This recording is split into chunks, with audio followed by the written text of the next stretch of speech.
Assalamualaikum warahmatullahi wabarakatuh. Perkenalkan, nama saya Berliana Nutfi Azizah. Saya dari kelas MA23 A03. Di sini saya akan menjelaskan atau kita akan mengulik bagaimana penerapan sistem informasi manajemen pada aplikasi mobile JKN yang diluncurkan oleh BPJS Kesehatan. Nah, sebelum kita memulai, apa itu sih atau bagaimana sih penerapan sistem informasi manajemen itu pada mobile JKN?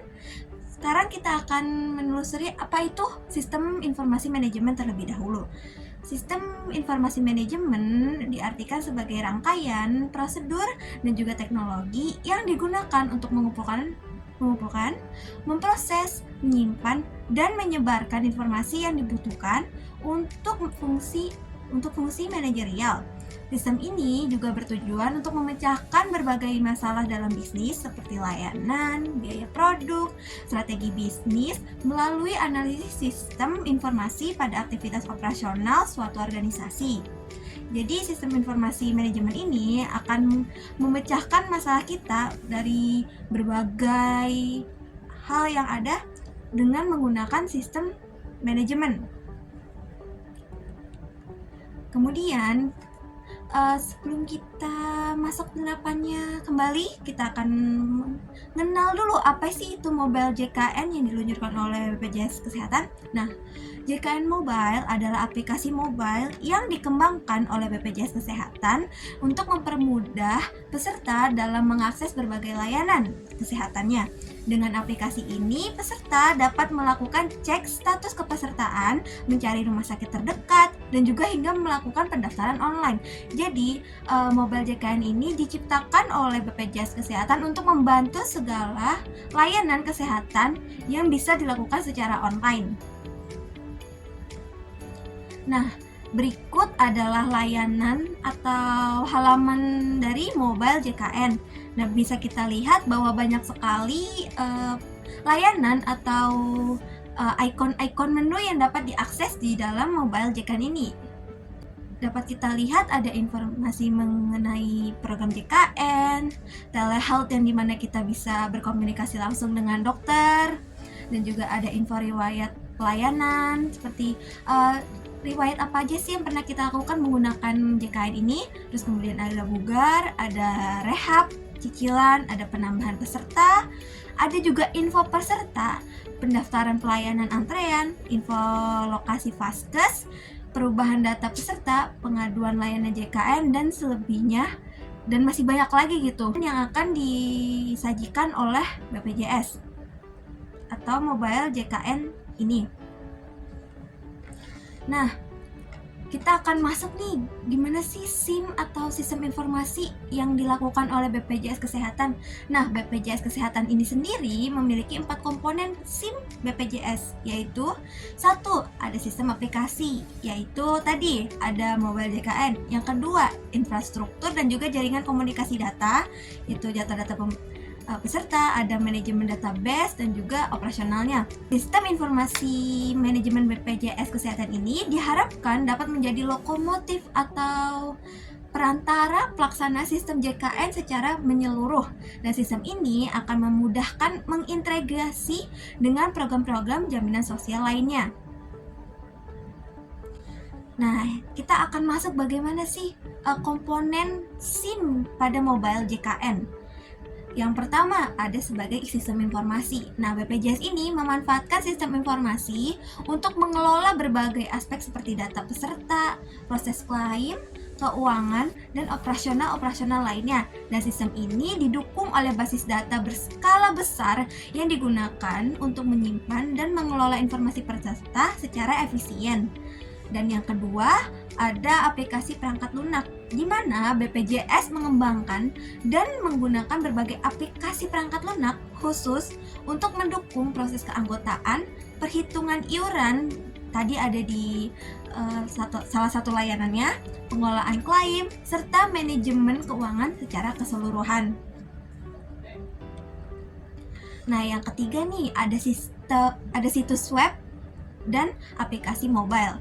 Nah, layanan daring ini juga disediakan oleh mobile JKN melalui sistem web resmi dan aplikasi mobile. Dan melalui platform-platform ini, peserta dapat mengakses informasi dari keanggotaan peserta JKN, memantau status dari klaim kita, dan melakukan berbagai transaksi seperti pembayaran iuran secara online.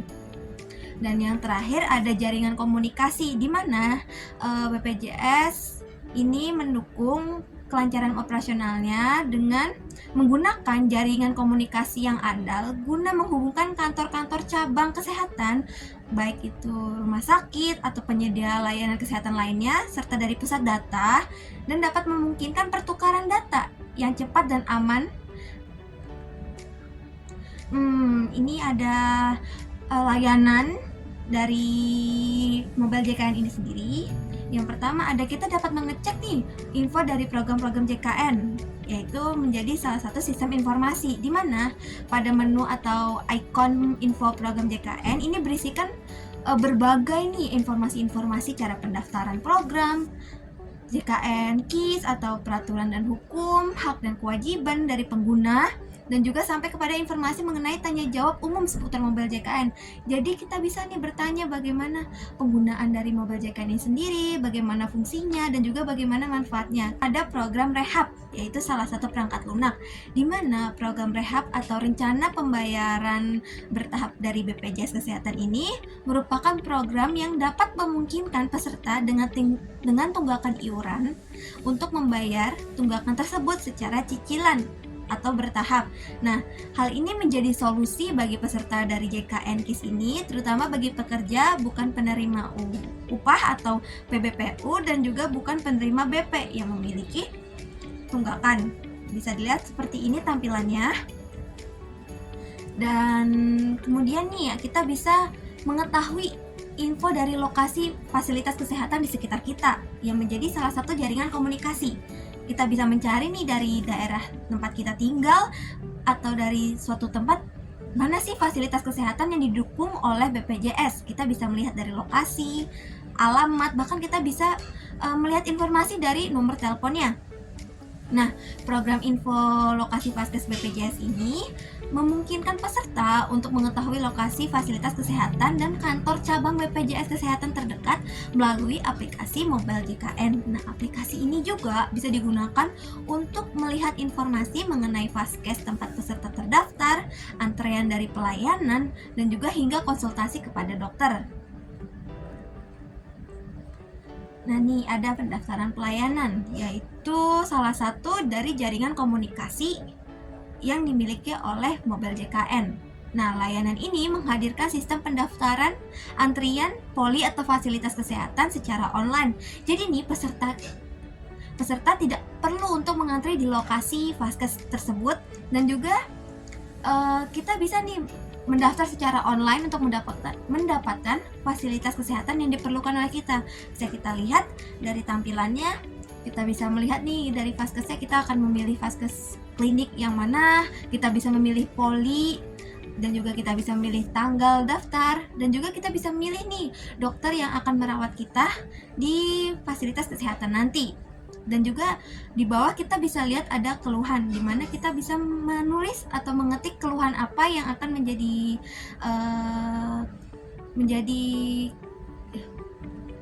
dan di paling bawah kita bisa melihat nih keluhan. Jadi kita bisa mengetik atau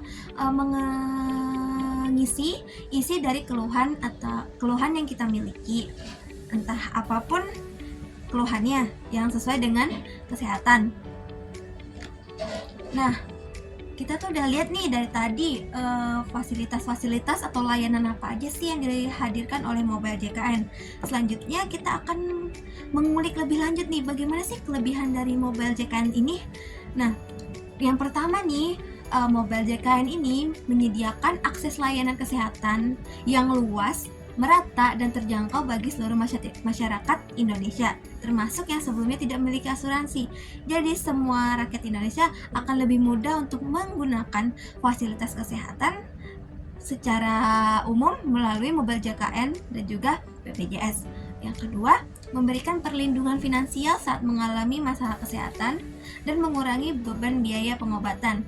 Nah, Mobile JKN ini terdaftar sebagai aplikasi jaminan asuransi, di mana jika kita memiliki masalah tentang kesehatan, kita bisa berkonsultasi terlebih dahulu melalui Mobile JKN tanpa perlu mengantri di fasilitas kesehatan terdekat.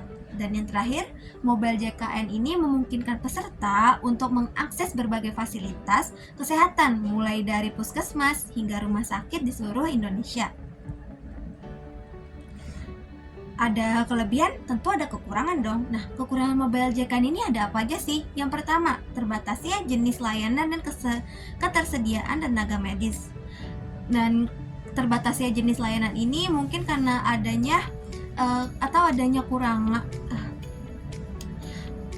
terbatasnya jenis layanan dan ketersediaan tenaga medis ini mungkin dapat disebabkan oleh adanya peningkatan pada program dari Mobile JKN ini sendiri. Dan Mobile JKN ini akan terus-menerus update secara bertahap, dan dalam beberapa lokasi ternyata ketersediaan tenaga medisnya bisa jadi kurang. Dan yang kedua, masih terdapat kendala dalam administrasi dan teknis, termasuk dalam pengelolaan data dan proses klaim. Mungkin masih ada kesulitan untuk pengelolaan data di dalam aplikasi Mobile JKN ini sendiri. Untuk orang awam mungkin termasuk dalam kondisi yang agak rumit untuk mendaftar atau menggunakan dari Mobile JKN ini sendiri. Dan yang terakhir adalah update aplikasi kadang membuat aplikasi lebih berat atau menyebabkan error pada data pengguna. Terkadang saat melakukan update aplikasi yang sudah diupdate kadang mengalami error, di mana kadang kita juga kesulitan untuk mengakses data-data atau fasilitas yang ingin kita lakukan di Mobile JKN ini sendiri. Oke, berikut adalah penerapan SIM dari Mobile JKN.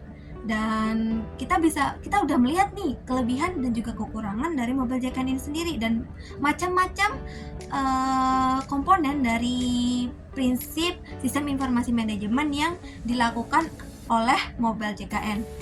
Dan terakhir, kesimpulannya adalah penerapan sistem informasi manajemen atau SIM ini pada aplikasi Mobile JKN menunjukkan bagaimana teknologi informasi dimanfaatkan untuk meningkatkan efisiensi dan kualitas layanan BPJS Kesehatan. Aplikasi ini menjadi sarana digital yang efektif untuk mendukung pengelolaan data peserta, mempermudah akses layanan kesehatan, serta mempercepat proses administratif seperti pemindahan vaskes dan pelacakan virtual akun.